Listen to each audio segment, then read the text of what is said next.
Margaret had always believed in quiet love, the kind that doesn't need grand declarations or dramatic gestures. For 42 years, she and Henry lived in steady companionship. Their children were grown and gone, and the once busy house was now a sanctuary of shared silences and warm routines. She woke up every morning to Henry reading the newspaper with his glasses sliding halfway down his nose.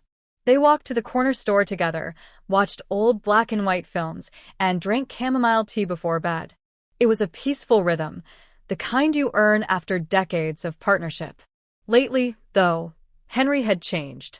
He seemed distant in ways she couldn't explain. His eyes drifted elsewhere during conversations, and he'd started taking longer walks by himself. Margaret asked once if everything was okay.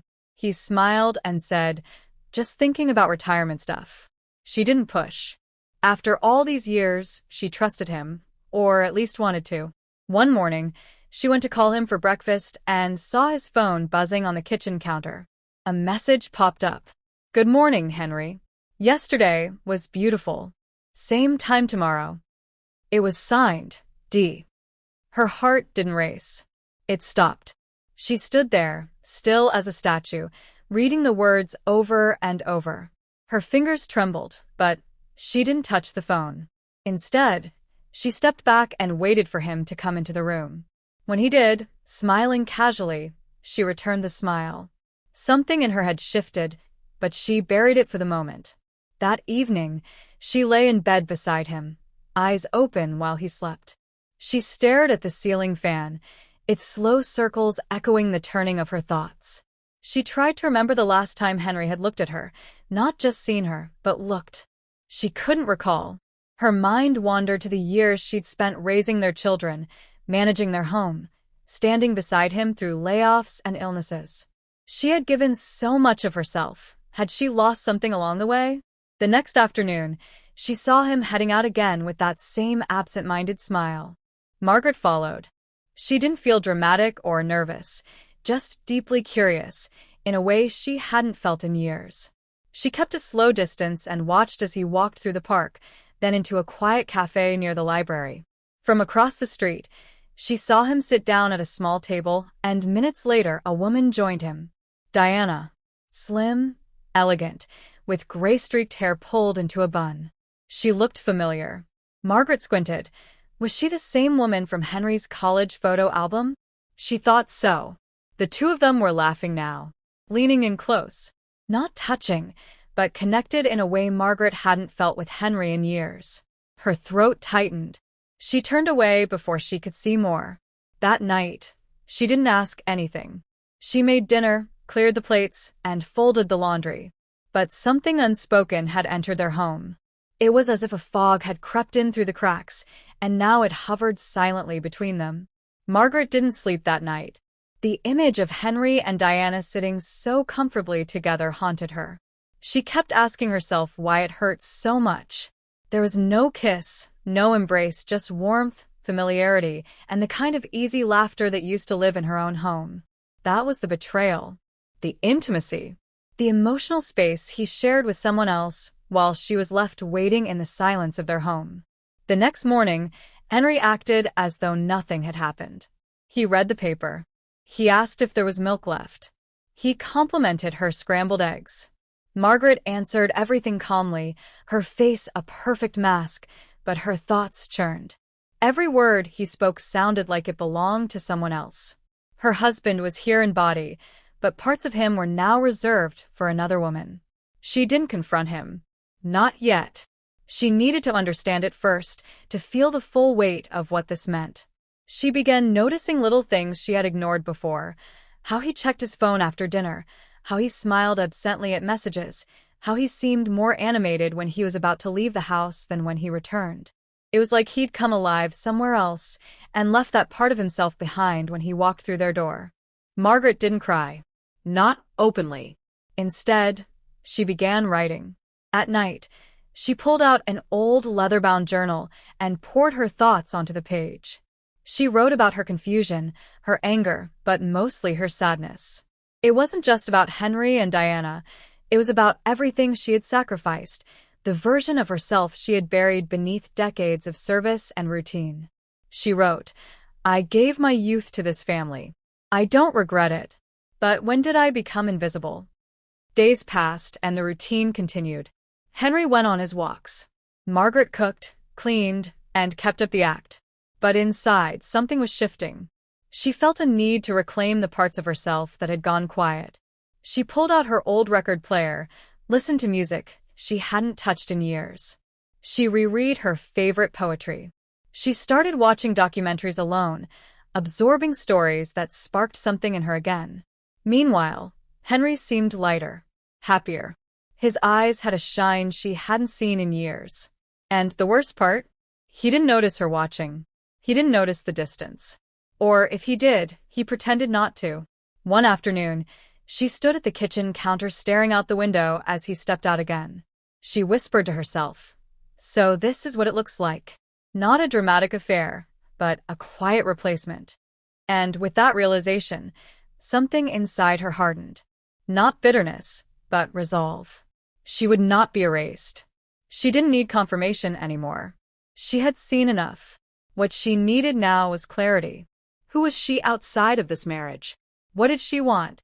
The betrayal was no longer just his. It was hers too for abandoning herself. And that was something she could change. Margaret waited until the house was quiet, then asked Henry to sit down. There was no accusation in her voice, only calm resolve. He looked at her, puzzled, sensing something different. She asked him directly, "Who is Diana?" He hesitated, then lowered his eyes. He didn't lie. He said Diana was someone from his past, someone he'd reconnected with at a college reunion 2 years ago. He said he hadn't planned for it to become anything. It started with coffee, then long conversations. They talked about life, about aging, about feeling forgotten. Margaret listened without interrupting. Her face gave nothing away. Henry insisted nothing physical had happened. It wasn't an affair, in the usual sense. But he admitted he'd shared things with Diana that he hadn't shared with Margaret in years. Things about his fears, his regrets, his feelings of disconnection. He looked at her and said, "I didn't know how to talk to you anymore. You've always been so strong. You never seemed to need anything." She laughed, quietly, but there was no humor in it. She told him strength is often mistaken for contentment. She'd been surviving, not thriving. She explained how she felt like furniture in the house, present, useful, but unnoticed. She told him about the emptiness that crept in slowly over the years. The silence that grew louder with time. How she stopped sharing her own thoughts because he stopped asking. She admitted she felt abandoned long before Diana arrived. Henry sat there, stunned. The woman he thought he knew had just spoken truths he had never asked to hear. Margaret didn't shout. She didn't cry. She simply stood up and said, "I need time to think. Alone." He nodded. For the first time in years, there was no defensiveness in his face. Only regret. She packed a small bag and left the house for a few days. She stayed with her childhood friend, Linda, who welcomed her with open arms. It was during these quiet days that Margaret began reconnecting with herself. She took long walks, read books without checking the clock, and sat by the window journaling with no filter. She thought deeply about what she wanted, not just from Henry but from life. She realized she didn't want revenge or dramatic exits. She wanted meaning. She wanted to feel alive again, to reclaim the pieces of herself she'd given away too easily. She wasn't angry at Henry as much as she was disappointed in both of them for letting their marriage run on autopilot, for allowing the comfort of routine to dull their curiosity about each other. When she returned, she told him she wasn't ready to pick up where they left off. But she was willing to talk. Really talk. Not as husband and wife, but as two people who had hurt and been hurt. She set boundaries. She asked for space. And she told him if he wanted to rebuild anything with her, it had to begin with honesty and the willingness to change. For the first time in years, Henry didn't argue. He simply said, "I'll try." Weeks passed, and Margaret kept her distance, not out of punishment, but necessity. She needed to know who she was outside the identity of wife, mother, and caretaker. Henry respected that space. He stopped seeing Diana, not because Margaret asked him to, but because he realized he was using someone else to fill a void he hadn't addressed in himself. He began reflecting in his own way, through long drives, old letters, and finally, therapy. Alone at first. Quiet, steady work. One afternoon, a handwritten letter arrived. It was from Henry, not to plead or defend, but to tell the truth. He wrote about the numbness he'd felt, the loneliness he hadn't known how to name. He admitted he had taken Margaret for granted. He wrote that Diana didn't offer excitement, she offered understanding. But it wasn't real, not in the way that mattered. He said he missed Margaret's voice, her steadiness, her presence. And more than that, he missed the version of himself that existed when he truly loved her with effort. Margaret read it twice.